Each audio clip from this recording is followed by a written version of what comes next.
The night was heavy with rain. The ocean restless under the black sky as waves slammed against the side of the research vessel Marlin. Most of the crew were inside, sheltering from the cold wind, but deep below deck in the sonar room, the air was tense. Screens flickered with blue lines and moving shapes, the sound of constant sonar pings echoing through the chamber. Technician Leanne stared at the monitor, her fingers frozen above the keyboard. She had been mapping the ocean floor for the last 6 hours, and everything had been normal until a few minutes ago. Now, something massive was moving far below, too big to be a whale, too fast to be a submarine. She tapped the console to adjust the range, but the shape on the screen was already gone. Leanne turned to the senior officer in the room, her voice shaking as she said, "Sir, I think something is down there." Commander Elias stepped closer, his boots echoing on the metal floor. He was not dressed like a research leader, but like someone who had spent years on warships. Without speaking, he leaned over the monitor, his sharp eyes scanning the data. Then, with a short breath, he reached into his pocket and pulled out a small black device no one else on the ship had seen before. It looked like a phone but was covered in strange metal plating and had no visible screen. He pressed his thumb on it, and a faint blue light pulsed. Static filled the room, followed by a deep voice that spoke only 2 words: "Protocol Blue Leviathan." The crew exchanged confused looks, but Elias's expression hardened. He ordered the sonar team to lock the sensors on the unknown movement. The rain above grew heavier, drumming on the hull like gunfire. Somewhere in the distance, thunder rumbled. The vessel's captain entered the room, wet from the storm, demanding to know why the ship's engines had been slowed. Elias didn't answer directly. Instead, he told her to move the ship 20 kilometers east and hold position over a specific set of coordinates. The captain hesitated, but obeyed when she saw the seriousness in his face. The Marlin changed course, cutting through dark waters lit only by flashes of lightning. Minutes later, the sonar detected the movement again, and this time it was not just one shape. Multiple objects were rising from the depths, moving in perfect formation. The temperature in the room seemed to drop as everyone watched the impossible unfold on their screens. The shapes grew larger and larger, until the sonar could no longer capture their full size. Then, with a sound like the tearing of the sea itself, something broke the surface. Through the rain-streaked windows, the crew saw the water churn violently as a massive black shape emerged. At first, it looked like a piece of the ocean floor had risen up, but then lights began to glow along its whole lines of cold blue light, forming patterns no one recognized. The shape grew taller, revealing itself as a towering vessel of steel and armor, far larger than any known warship. Water streamed from its sides as it rose higher and higher, the sea foaming around it. Another ship followed, and another each, one carrying strange angular designs and heavy weapons that gleamed under the lightning. The crew stood frozen, some whispering, others gripping the railings in disbelief. Elias moved to the deck without hesitation, the wind tearing at his coat. He watched as the largest of the ships fully surfaced. It was unlike anything built in the public eye. Its armor was layered like the scales of some ancient beast, and its bridge towered above the waves, painted along its hull in faded letters. Was its name Titanus? The sight made even the captain step back in shock. Elias pulled a small communicator from his belt and spoke into it. "Fleet Commander Elias to Titanus." "Fleet status?" A voice crackled back, deep and calm. "All Abyss Fleet units accounted for, sir. Systems running at full combat readiness." By now, most of the Marlin's crew had gathered on deck, their faces lit by the ghostly blue glow of the rising ships. Someone asked if these were new Navy prototypes, but Elias ignored the question. Instead, he turned to the captain and said in a low voice, "They've crossed into the system. We don't have long." The captain frowned. Into the system, Ilias's eyes stayed on the massive warship. "Visitors, and they're not here to talk." Lightning split the sky, and for a moment the whole scene burned into everyone's memory, the towering steel giants, the roaring sea, the distant thunder. The smaller Abyss ships moved into a wide circle, their hulls cutting through the waves like knives, while the Titanus remained still, a fortress in the middle of the storm. Elias knew most of the crew did not understand what they were seeing. For decades, the Abyss Fleet had been Earth's most guarded secret. Hidden from both human eyes and alien scans deep beneath the oceans, built in absolute secrecy, these warships carried weapons far beyond anything the surface navies possessed. They had waited in silence, their existence known only to a handful of leaders. The ocean had been their shield, masking them from the prying eyes above. But now the shield was lifting. Elias felt the deck shift under his feet as the Titanus activated, its engines sending ripples across the water. He imagined the alien ships out there, far beyond Earth's atmosphere, thinking the planet was defenseless. That illusion was about to end. Over the communicator, the Titanus captain's voice came. Again, firm and steady. "Orders, sir." Elias took a deep breath, the wind whipping at his face. "Prepare for launch. We're not waiting for them to come to us." As the Abyss Fleet's engines roared to life, a strange silence fell over the Marlin's crew. The storm still raged, but it felt distant, almost muted, as if the sea itself was holding its breath. Massive waves rolled outward from the fleet, rocking the Marlin in their wake. The blue lights on the warships glowed brighter, cutting through the darkness like the eyes of predators. Elias glanced at the horizon, where black clouds met blacker sea, thought of the enemy ships closing in from the stars. Humanity had kept its strength hidden for so long, pretending to be weak, but tonight the mask would fall. He turned back to the Titanus, his voice carrying over the storm as he spoke into the communicator one last time. "We waited. Now we hunt." The alien vanguard entered Earth's orbit without caution, their ships gliding silently against the backdrop of stars. They expected no resistance. For years they had monitored Earth's transmissions, its slow rockets, its outdated satellites, and its clumsy space stations. In their eyes, humanity was a divided, primitive species with no real military power beyond the atmosphere. The first scout ship transmitted scans of the planet, noting no orbital defenses and no energy signatures that suggested advanced weapons. The alien commander ordered his fleet to descend into low orbit, preparing to begin the intimidation phase of their plan on the Marlin. Commander Elias stood on the wet deck, rain running down his face, as he watched the Titanus prepare to leave the water. The warship's engines surged, the deep hum vibrating through the waves, until it became a low roar. Water cascaded off the armored hull in shining sheets as the massive ship began to rise. Within moments, its bulk tore through the surface, sending up towers of white spray. The sky above lit with lightning, revealing the other Abyss Fleet ships. Following in perfect formation, deep inside the Titanus, the crew moved with calm precision. Hands-grip controls polished smooth by years of secret drills. Massive cannons rotated toward the clouds, their targeting systems locking on orbital coordinates fed from hidden satellites. The command bridge was a mix of human engineering and alien technology scavenged from wrecks and hidden caches. Screens glowed with symbols not of Earth, but every officer on board understood them. In the center of the bridge, Captain Morris stood like a stone pillar, her voice steady as she gave orders to power the magnetic launch arrays. Ilias's voice came through the comms, sharp and certain. "Vanguard fleet in low orbit. Time to show them what we are." The Titanus engines flared brighter, the surrounding ocean boiling from the heat as the ship lifted, breaking the boundary between sea and sky. For a brief moment, it hovered above the waves like an impossible island. Then, with a sound like thunder, it launched upward. Dot. Water exploding away in all directions. Far above, the alien fleet detected the surge of energy too late.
Tuned for threats from space, had never considered the possibility of warships hiding underwater.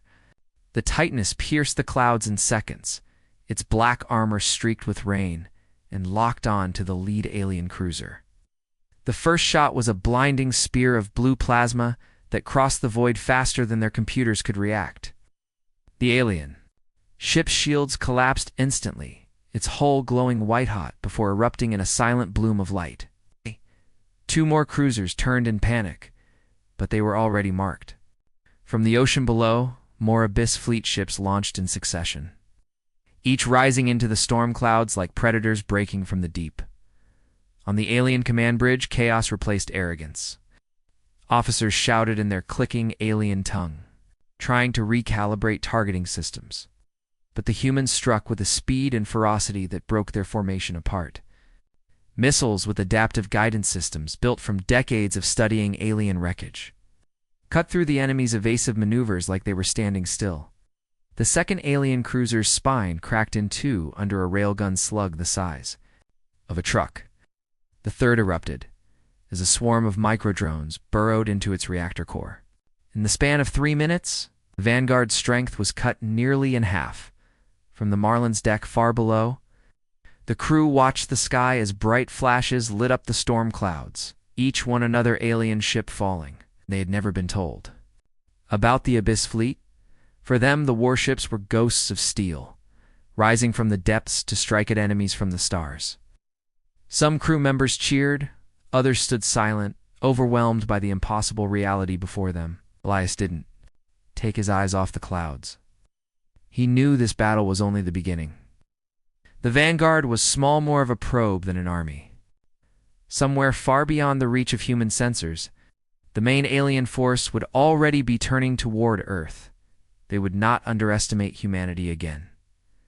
On the Titanus bridge, Captain Mora's hands tightened on the command rail as the last enemy ship in range exploded into fragments, its burning pieces falling toward the upper atmosphere.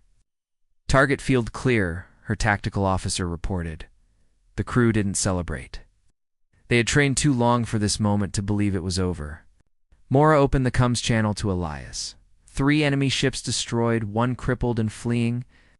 Orders? The reply came back after a pause. Return to the deep. They vanish before their reinforcements arrive. Let them wonder what hit them. Abyss Fleet did as ordered, dropping back through the storm clouds and plunging into the ocean, their wake swallowed instantly by the roaring sea. The alien commander of the surviving ship recorded the battle and transmitted it across secure channels. Within hours, the footage reached worlds across the galaxy. In the shadowed chambers of the Galactic Council, alien leaders watched in silence as human warships rose from oceans, struck with unthinkable speed, and disappeared again. Their prey had teeth. Some council members argued for caution, demanded immediate extermination. The debate would not last long. Back on the Marlin, the rain eased slightly, and the sea calmed, as if the battle had never happened. The crew stood in small groups, whispering about what they had seen. Elias moved through them quietly, his mind already on what came next. The first strike had been a success, but it was also a message, one the galaxy would not ignore. They would come in greater numbers. They would search for weaknesses. And when they came, the ocean would have to be ready to hide its predators once more. As Elias looked out across the dark waves, he knew one thing with certainty: the next time the fleet rose from the depths, it would not be to scare the enemy. It would be to break them. The ocean lay still, its surface calm and empty, hiding the truth of what had just happened hours before. Beneath the waves, far below the sunlight's reach, the Abyss Fleet returned to its resting places. The Titanus descended slowly, its massive hull vanishing into the deep, like a shadow sinking into black water. Around it, smaller warships followed, gliding into vast steel gates built into the ocean floor. These gates were hidden beneath layers of rock and sand, protected by shield generators that made them invisible to any scan from above. As each ship entered, the gates sealed shut with a soundless lock, leaving nothing but silence in the cold dark. In the control tower inside the largest undersea base, lights flickered on to welcome the returning crews. The walls hummed with the sound of generators and water pumps, and the air smelled faintly of metal and salt. Elias stepped off the tightness onto the docking platform. Water dripping from his coat. He had been here hundreds of times, but the sight of it never lost its weight. The size of the hangars, the endless corridors, the sheer scale of humanity's hidden creation. This base, known only as Abyss Command, was one of 6 scattered across the planet's deepest trenches. They had been built over decades in secrecy, under cover of civilian research projects and deep-sea mining operations. Engineers and workers lived in sealed habitats for years at a time, away from the surface world, sworn to silence by oaths and threats alike. The official reason for the work was always something harmless: studying marine life, testing underwater habitats, but the truth was far greater. Humanity had been preparing for war long before the galaxy ever knew its name. In a dim conference room, lined with glowing screens, Elias met with Fleet Captain Mora and Admiral Rains, the old man who had overseen the Abyss fleet since its earliest days. Rains's voice was gravelly, worn down by years of command. The Vanguard's defeat is all over the Council's channels. We'll send reinforcements. The question is when. Mora leaned forward, her tone sharp. We have time to prepare, but not much. They will come in greater numbers, with better scans. We can't stay hidden forever. Elias studied the holographic map of Earth's oceans that hovered between them. That's why we don't wait for them. We take the fight. To them, before they gather their full strength? Rains raised an eyebrow. A strike outside the system? Elias nodded. We've trained for years without being seen. Let's keep it that way. Hit their supply lines, their relay stations, make them think Earth's reach is longer than it is. Meanwhile, in one of the deep-water prison chambers, a new arrival sat in silence. The alien prisoner captured during the boarding mission stared at the reinforced glass of his cell. His skin shimmered faintly in the dim light, a mix of colors that shifted slowly with his mood. Commander Hale, head of intelligence, entered and stood on the other side of the glass. You're far from home, Hale said evenly. The aliens. The voice was strange, vibrating in the air like the low hum of machinery. You have no idea what you've done. Hale kept his face blank. Enlighten me. The alien's eyes, black and unblinking, locked on his. The Council doesn't tolerate predators. They tolerated you because you pretended to be prey. But now they've seen your teeth. They will come with fire to erase you from the stars. News of the aliens' warning spread through Abyss Command, but it did not dampen the crew's resolve. In the engineering bays, mechanics worked faster, upgrading weapons, reinforcing hulls, and calibrating stealth systems. In the launch bays, pilots drilled in boarding maneuvers, practicing in zero-gravity chambers lit by red lights. Every corridor hummed with the sound of preparation. The ocean outside was calm, but the base beneath it was alive with the pulse of war. That night, Elias stood alone at one of the observation domes, staring out into the black waters. Strange, deep-sea creatures drifted past, glowing faintly in the dark. The stillness of the deep was deceptive. Above, alien drones were already sweeping parts of the ocean, scanning for anomalies. They found nothing. The Abyss fleet had built its hiding places with the precision of predators. Far enough below the surface that heat and motion were masked by thermal layers and shielded so no signal could escape. To the enemy, Earth's oceans were just water, empty and harmless. Elias knew that illusion wouldn't last forever. Hours later, an alert echoed through the base. Retcon subs returning from a deep patrol had intercepted encrypted alien transmissions. The Vanguard had indeed sent a distress call before being destroyed. Reinforcements were already on their way, and they weren't just bringing warships. They were bringing carriers, troop transports, and planetary siegecraft. The message was clear. The Council had decided humanity was too dangerous to be left alone. Elias met Mora in the war room. "They're coming for us with everything they have," she said quietly. He glanced at the tactical display, watching. "Red markers fill the edge of the solar system. Then it's time we show them the deep has more than one monster." In the final hours before the next move, the Abyss fleet submerged deeper than it ever had before, the ocean's crushing pressure pressed against their hulls, but the ships were built for this. From here, they could slip out unseen, riding the deep currents to staging areas far from alien eyes. No surface radar would track them, no satellite would see them. They would rise where they were least expected, strike and vanish again. Far above, the alien prisoner sat alone in his cell, his eyes narrowing as he whispered to himself. "They think the ocean will save them. The ocean will drown them." He was wrong. The ocean would save them. And when the Abyss fleet surfaced again, it would be to make the galaxy bleed. In the days that followed, the alien prisoner's words spread through the Abyss fleet like a shadow. But instead of fear, it sparked a harder edge in the crews. Every man and woman who served beneath the waves knew they were now fighting not just to win a battle, but to keep their species alive. The war room in Abyss Command was never dark. The holographic map of the galaxy glowing with red and blue markers as scouts returned with fresh intel. Interrogations revealed more than the prisoner may have intended. The galaxy had seen fleets like Earth's before. Long ago, another young species had hidden their warships to launch surprise attacks on stronger enemies. They had been called the Silent Tide, and for a time they had been feared.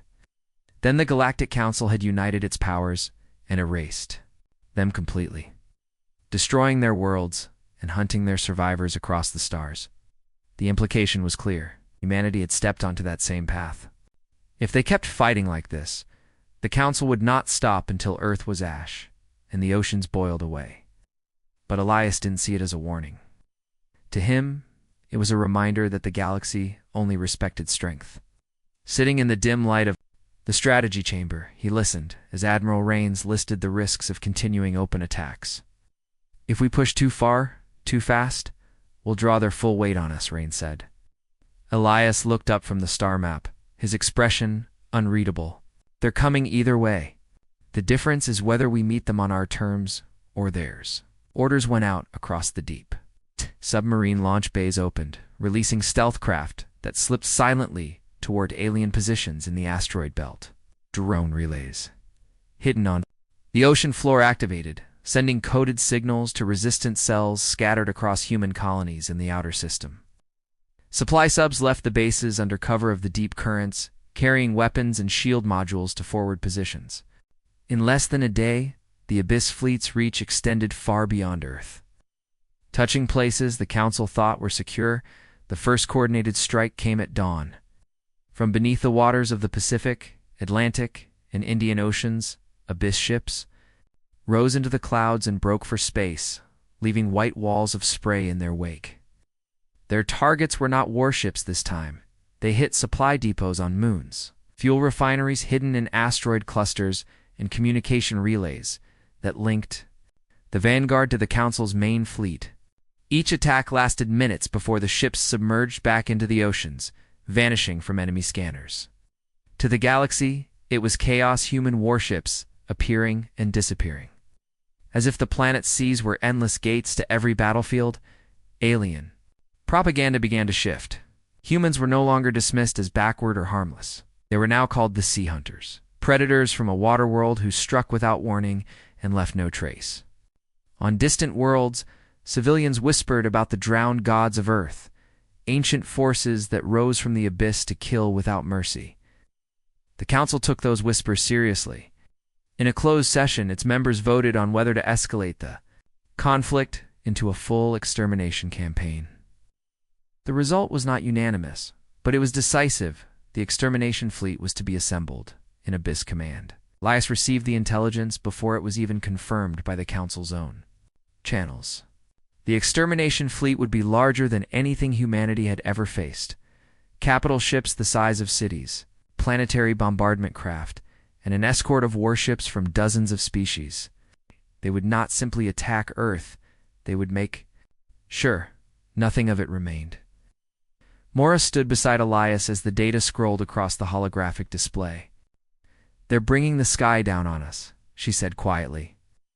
He didn't look away from the map. "Then we'll make sure the ocean swallows them first." Preparations began immediately. New defensive positions were carved into the ocean floor, and decoy fleets were deployed to confuse alien scanners. Submersible factories worked without pause, producing drone swarms and railgun slugs by the thousands. Every captain in the Abyss fleet received the same coded order: when the sky falls, rise from the depths. The message spread through the deep like a heartbeat. As the alien prisoner sat in his reinforced cell, he felt the base around him vibrate with the rhythm of engines and drills. He could hear the ocean currents rushing past the walls, could sense the movement of ships preparing to launch. He smiled faintly, not in amusement but in a kind of grim respect. "You will fight to the last wave," he murmured in his strange voice, "and the galaxy will remember you for it." Far above, on worlds that had never seen an ocean, fleets gathered, their hulls reflecting the light of distant suns. The extermination armada was coming, and with it, the moment humanity had been building toward for decades. Beneath miles of water, in the cold dark where sunlight could never reach, Elias stood before the assembled fleet captains. "They think they're bringing an ending," he told them, his voice carrying over the comes. "But they're only bringing us a bigger hunt." In the stillness that followed, the sound of engines powering up rolled through the deep like the growl of some colossal beast. The ocean itself seemed to hold its breath, waiting for the moment it would unleash its hidden predators on the greatest armada the galaxy had ever seen. The alien extermination fleet arrived like a moving wall of metal and fire, blotting out the stars as it descended toward Earth. From the Marlin's deck far below, the night sky lit with flashes of distant engines, each one the size of a city block. Civilians who still believed the oceans were empty could only watch in terror as strange shapes drifted above the clouds, their silhouettes vast enough to cast shadows over entire coastlines. In Abyss Command, alarms pulsed through the basin. Deep, steady tones. The war room was crowded with officers, engineers, and analysts. Every screen showing the same thing: the largest hostile force ever recorded entering low orbit. Commander Elias stood at the center, his eyes locked on the tactical map. "This is it," he said, his voice low but steady. "They think they'll burn the planet. We'll drag them into the water instead." The plan had been prepared for. Years whispered about in training drills and kept locked in secure files. Humanity couldn't match the extermination fleet ship for ship. Instead, they would turn Earth itself into a weapon. Across the oceans, the Abyss fleet waited in silence. Massive submersible hangars opened their gates one by one, releasing the warships into the dark waters. On every coast, stealth buoys surfaced, sending false readings into the air to lure alien targeting systems toward specific zones. The moment the first alien bombardment craft moved into position, the traps would spring above the Pacific. The alien flagship, 3 kilometers long and armored in shimmering plates, drifted into low orbit, its main weapons glowing faintly. As they charged, from its bridge, the alien high commander looked down on Earth with contempt. "End it quickly," he ordered. But as their targeting systems locked onto major cities, hundreds of signals flared across their sensors or ships, rising from oceans all over the planet. It wasn't just one fleet anymore. It was dozens of launches, timed to the second. Aliens barely had time to react before the first barrage hit. The Titaness broke the surface like a rising mountain, engines thundering as it shot skyward through the clouds. Behind it, smaller destroyers and cruisers followed, their weapons firing before they even reached space. Railgun slugs ripped through alien frigates, while missile swarms detonated inside carrier hangars before their fighters could launch. Above the Atlantic, another Abyss strike group launched directly into the path of a siege craft, hammering its engines until it spiraled out of orbit, burning through the atmosphere like a falling star. The ocean became a living arsenal, spitting steel predators into the sky faster than the enemy could track them. Elias rode aboard the Titaness. As it pushed straight toward the alien flagship, Every vibration in the deck plates felt like a heartbeat in his boots. "Bring us in close," he ordered. The helmsman didn't hesitate. Alien energy blasts streaked past the ship, some glancing off its reinforced shields, others missing entirely. As the Titaness weaved through the chaos, when they closed the distance, Elias gave the order that stunned even his crew, ramming speed. The Titaness surged forward, slamming into the enemy flagship's side with a shudder that rattled every bone. Magnetic clamps locked the two hulls together. Boarding pods fired from the Titaness into the alien ship's armor, burying themselves like iron arrows. Inside the alien flagship, alarms howled as humans in black armor poured into the corridors. Elias led the charge, his pulse rifle steady in his hands. The corridors smelled of hot metal and alien fluids, the walls shaking with every impact from the battle outside. They fought through resistance, cutting down enemy soldiers with precision. The alien high commander waited for them in a towering chamber filled with holographic displays of Earth. His voice was cold, almost amused. "Your oceans will boil. Your species will vanish like the silent tide before you." Elias stepped forward, his voice calm but edged with steel. "We've been forgotten before. We came back stronger." The fight was short but brutal. The high commander fell, his control staff shattering against the deck. With their leader dead, chaos spread through the flagship's crew. In the confusion, Elias's team planted a captured alien core deep within the ship's reactor. It was a desperate move. The core was unstable, and once triggered, could disable or destroy every ship linked to the flagship's control network. As they retreated back toward the Titaness, Elias sent the final code through his com. The core began to pulse with a light that grew brighter with every heartbeat. Outside, the flagship shuddered violently. Alien ships in orbit faltered, their formations breaking as systems failed. Some drifted powerless, others turned to flee. On the Titaness's bridge, Captain Mora watched the readings with grim satisfaction. "They're pulling back," she said. Elias stepped in beside her, his armor scorched from the fight. "Not far enough," he replied. The Titaness's weapons fired one last barrage, punching holes through retreating enemy cruisers. Across the planet, the Abyss fleet pressed the attack, striking at any ship that lingered too long in the fight. Within minutes, the extermination fleet was in full retreat, its surviving ships vanishing into deep space. The sky over Earth was littered with burning debris, fragments of alien hulls falling into the oceans they had tried to conquer. On the Marlin far below, the crew stared at the heavens, watching the streaks of light fade into darkness. They didn't know the full scale of what had just happened, but they knew one thing: humanity had stood against the galaxy's worst and was still here, in Abyss Command. Silence filled the war room as the last red markers disappeared from the tactical display. Rains turned to Elias. "They'll be back," the old admiral said. Elias nodded slowly, a faint, grim smile on his face. "Good. Next time we'll be waiting."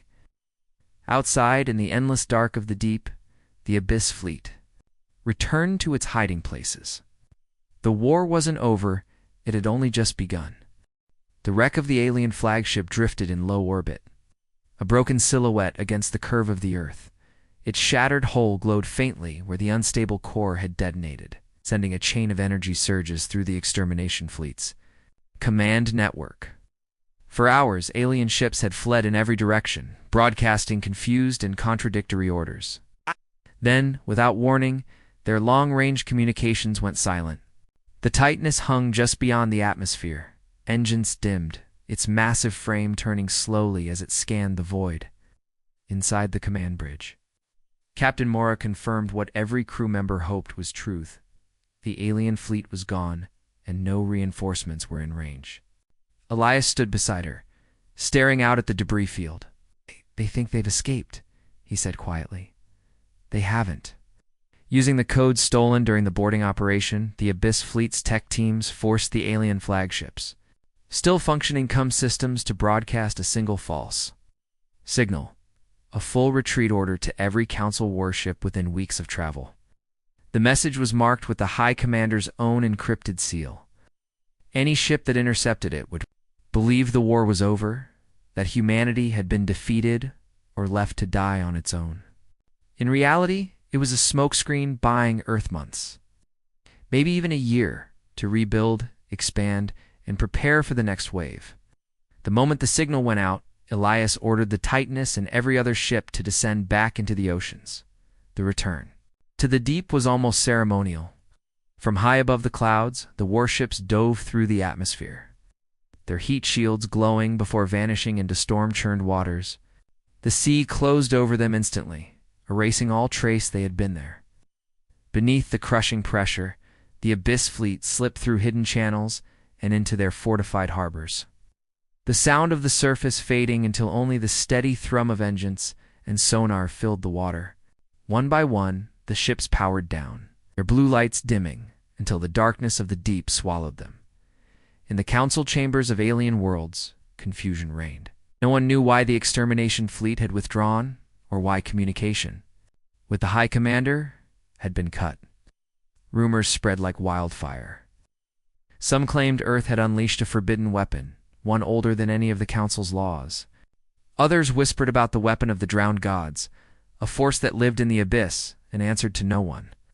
Even among those who dismissed the myths, unease took root. Humanity had survived something they were never meant to survive. They had done it in a way no one could predict or counter. Back in Abyss Command, the atmosphere was calmer, but far from relaxed. Engineers swarmed over the ships, repairing armor, replacing spent munitions, and upgrading systems with parts salvaged from enemy wreckage. In the strategy chamber, Elias met with Rains and Mora to plan the next steps.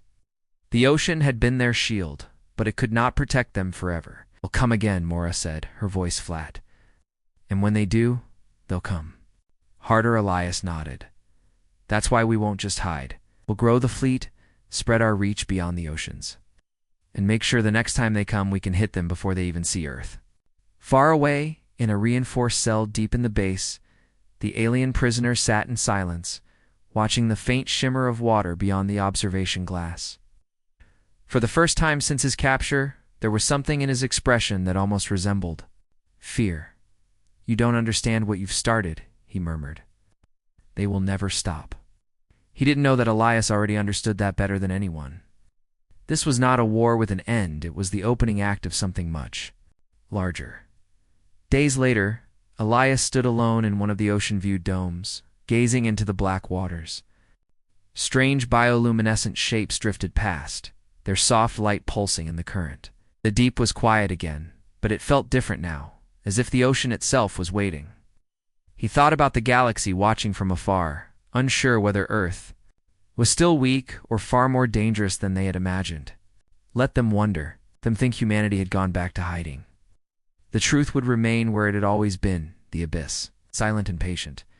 As the Titanus rested in its cradle of steel and rock, Elias placed a hand on the cold glass and whispered to himself, "Let them think we're harmless, the ocean remembers. And when the tide comes again, so will we." Somewhere in the darkness, the sonar gave a single, distant ping that echoed through the base like the heartbeat of a sleeping giant. The fleet would rise again, and when it did, the galaxy would not be ready.